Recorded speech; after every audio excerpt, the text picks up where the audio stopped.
Hi hello மக்களே. இந்த வீடியோவில் வந்து என் தம்பியோட நிச்சயதார்த்த விலாக் தான் வந்து பார்க்க போகிறோம். ஃபஸ்ட்டு வந்து நிச்சயதார்த்தத்துக்கு வந்து 21 தட்டு ரெடி பண்ணியாச்சு. அந்த தட்டை தான் வந்துட்டு ஒரு கவர் எடுத்துக்கிட்டேன். அதுக்கப்புறமா எல்லாரும் காலையில் வந்து கிளம்ப ஆரம்பித்தோம். 12 to 1:30 தான் வந்து நிச்சயதார்த்தம். ஸோ அதனால் வீட்டிலேருந்து ஒரு 11 மணிக்கிட்ட வந்து கிளம்பிக்கிட்டு இருந்தோம். ஃபஸ்ட்டு வந்து சீர்வரிசையெல்லாம் எடுத்துகிட்டு போயிட்டு வேனில் வந்து செட் பண்ணோம். இங்கேருந்து வீட்டிலேருந்து வந்து பார்த்தோம் அப்படின்னா ஒரு 3 காரு ஒரு வேன் வந்து ஃபிக்ஸ் பண்ணியிருந்தோம். ஸோ அதில் தான் வந்துட்டு எல்லா திங்ஸையும் கொண்டு போய் அரேஞ்ச் பண்ணிகிட்டு இருந்தாங்க. நான் வந்து இந்த வீடியோ எடுக்கிறேங்கிற சாக்கில் எந்த வேலையுமே பார்க்கல. கல்யாண மாப்பிள்ளையவே தட்டை தூக்க விட்டுட்டோம். எப்படி ஹாய் ஹாய் ஹாய் சொல்ல ஹாய் ஹாய் சொல்ல வாயால சொல்ல ஹாய். ஸோ வீட்டிலேருந்து ஒரு 20 மினிட்ஸ் ட்ராவல் தான் வந்து பொண்ணோட வீடு.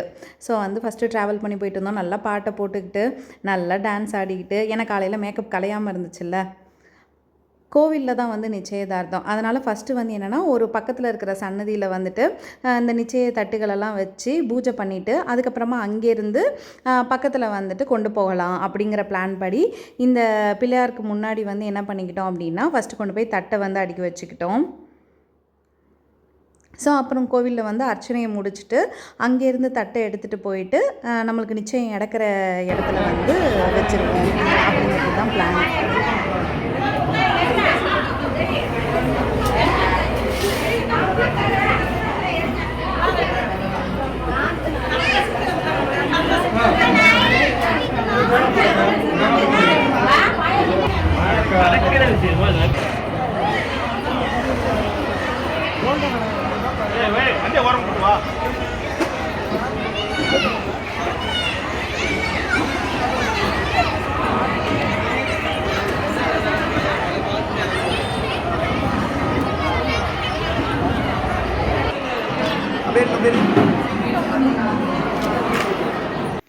அடுத்து பொண்ணோட அப்பாவும் அம்மாவும் வந்துட்டு தம்பிக்கு வந்து நிச்சயதார்த்த ட்ரெஸ் வந்து கொடுத்தாங்க.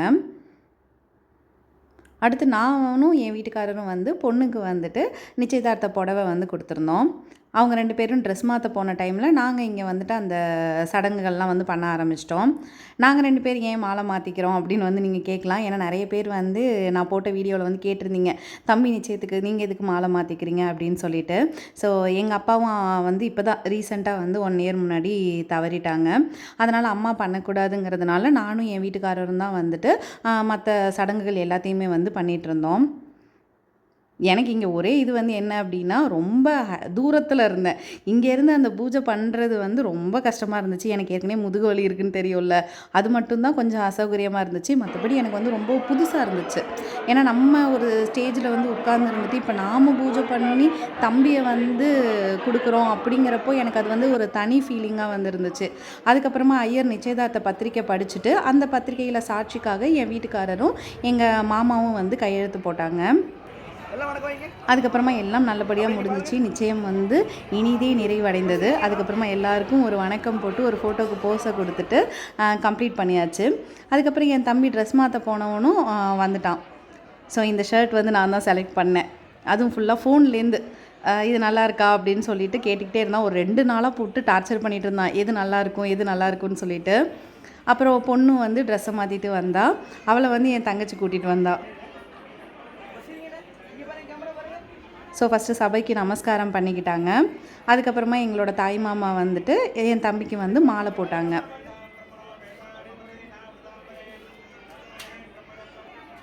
அதுக்கப்புறமா பொண்ணோட தாய் மாமா பொண்ணுக்கு வந்து மாலை போட்டாங்க.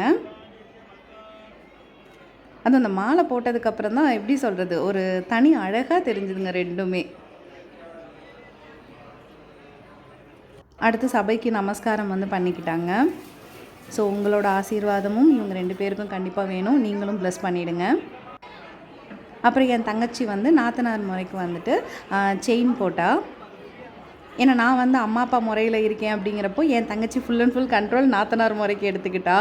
ஸோ இந்த கல்யாணம் ஃபுல்லாகவே அப்படி தான். நானும் என் வீட்டுக்காரரும் வந்து அப்பா அம்மா ஸ்தானத்தில் இருப்போம், என் தங்கச்சி வந்து நாத்தனார் ஸ்தானத்தில் இருப்பாள். அதாவது இதோட ஹைலைட்டே வந்து என்னென்னா இதுக்கு பொண்ணுங்க வந்து எதில் வந்து நிற்க வச்சுருக்கோன்னா பலகைக்கட்டையில் நிற்க வச்சுருக்கோம்.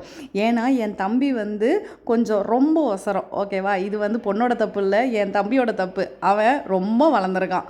அதனால் அந்த பொண்ணு பக்கத்தில் நிற்கும் போது ரொம்ப சின்னதாக இருந்தாலே அப்படின்னு சொல்லிட்டு பலகைக்கட்டை வச்சோம். மற்றபடி என் தம்பியை தான் குறை சொல்லணும். அடுத்து எங்கள் அம்மா வந்து பொண்ணுக்கும் பையனுக்கும் வந்து ஆசீர்வாதம் பண்ணாங்க. அம்மாக்கான கொஞ்சம் கஷ்டம் இருந்துச்சு, அப்பா இந்த இடத்துல இல்லைன்னு. ஏன்னா சத்தியோட கல்யாணம் தான் வந்து எங்கள் அப்பாவோட பெரிய கனவாகவே இருந்துச்சு லாஸ்ட்டில். அடுத்து நான், என் தங்கச்சியோட வீட்டுக்காரர், என் வீட்டுக்காரர் எல்லோரும் வந்து ஆசீர்வாதம் பண்ணோம். ஸோ இந்த பையன் காலில் விழுவாங்கிறதெல்லாம் நாங்கள் கடைசி வரை எதிர்பார்க்கவே இல்லை. அதனால தான் எங்களோட ஃபேஸ் ரியாக்ஷன் வந்து சிரிப்புலேயே இருக்கும். ஏன்னா இவன் சொல்லிகிட்டு இருந்தான் கால்லெல்லாம் விழ முடியாது, போ போ அப்படின்னு சொல்லிட்டு. ஏன்னா அக்காங்கிற மரியாதைலாம் வரவே வராது.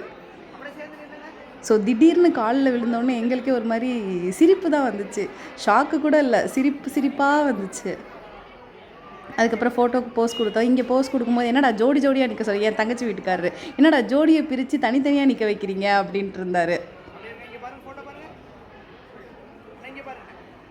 ஸோ எந்த ஃபங்க்ஷன்லேயும் இந்த ஃபோட்டோக்கு போஸ் கொடுக்கறது தான் எனக்கு வந்து ரொம்ப காம்ப்ளிகேட்டடான விஷயம். ஏன் அப்படின்னா எனக்கு வந்து ஃபேக்காக சிரிக்கிற மாதிரியே இருக்கும், ஸ்மைல் வரவே வராது.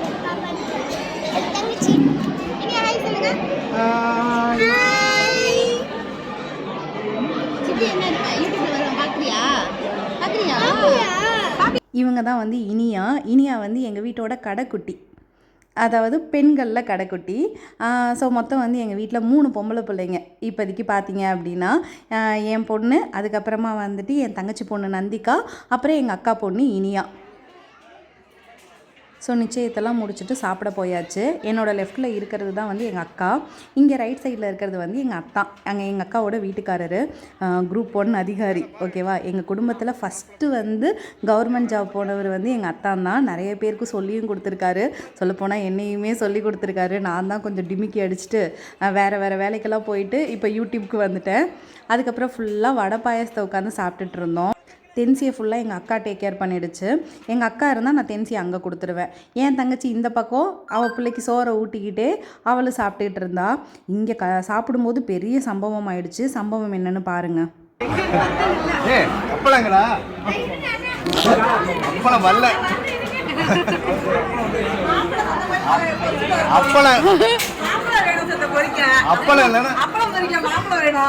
இல்லாம என்ன பண்றீங்க? புரிய மாட்டேது. மாப்பிள்ளை வந்து முடிச்சாதான் புரியுமா? எங்களுக்கு அப்பளம் இல்லையா? கறி விருதுல வளர்க்க வேண்டிய சண்டையை வந்து மூத்தல்லே வளர்த்தா என்ன பண்றது? இப்ப என்ன பண்றோம்னா, நீங்க இப்ப தெரிஞ்சிரும்ல, அப்ப நிறைய கறி அடிப்பீங்க, சுசாராயிடுவோம். இவங்க அப்பளத்துக்கே சண்டை போடுறாங்க. அப்புறம் ஆட்டோட லெக் பீஸ் வைக்கிற மாதிரி இருக்கும் பாத்து.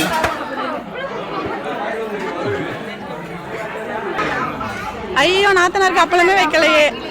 அப்பளையே உடஞ்சிருக்குது.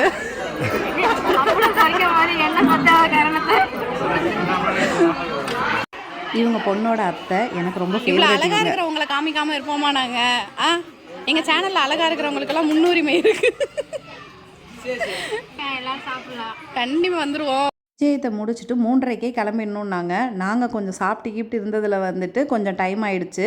அதனால் 4:30 மணி வரை வெளியில் வரக்கூடாது அப்படின்ட்டாங்க. அதனால் நாங்கள் ஒரு 10 பேர் மட்டும் கோவில்லையே வந்து லாக் ஆகிட்டோம். செம தலைவலி. அதனால் வர வழியில் ஒரு காஃபி கடையை பார்த்து நிப்பாட்டி ஒரு காஃபியை குடிச்சிட்டு வீட்டுக்கு வந்தாச்சு. நான் அன்றைக்கி நைட்டே ஊருக்கும் ரிட்டர்ன் ஆகிட்டேன். ஏன்னா வந்துட்டு அடுத்த நாள் வந்து என் வீட்டுக்காருக்கு வந்து டியூட்டி இருந்துச்சு. அதனால் நாங்கள் வந்து கிளம்பிட்டோம். சரி போகிறபடி வீட்டை விட்டு கிளம்பிட்டு மந்தி சாப்பிட போகலாம் அப்படின்னு சொல்லிட்டு. ஏன்னா காரைக்காலில் மந்தி நல்லாயிருக்கும். Istanbul kitchen. கல்யாண மாப்பிள்ளைல இனி ஃபோனோட தான் பார்க்கலாம் இவரை.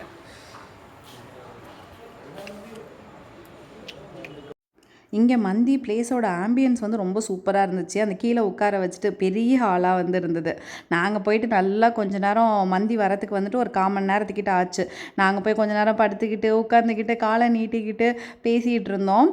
அது வேறு லாக் பண்ணிட்டோமா, யாருக்கு என்ன தெரிய போகுது. நாங்கள் பட்டிலே ஜாலியாக இருந்தோம்.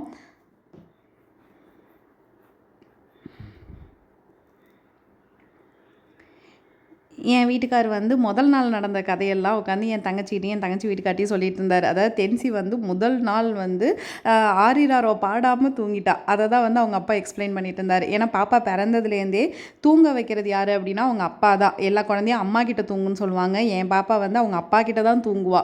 அவங்க அப்பா தான் வந்து பாட்டு பாடுறது, ரைம்ஸ் ஏதாவது சொல்லி தூங்க வைப்பார். இந்த தடவை அப்படி தூங்காமல் தானாக தூங்குனாங்க. சிக்கன், மட்டன் ரெண்டுத்துலேயுமே வந்து மந்தி இருந்துச்சு. நாங்கள் நைட் டைம் அப்படிங்கிறதுனால மட்டன் வந்து ஆர்டர் பண்ணலை, சிக்கன் வந்து ஆர்டர் பண்ணிக்கிட்டோம்.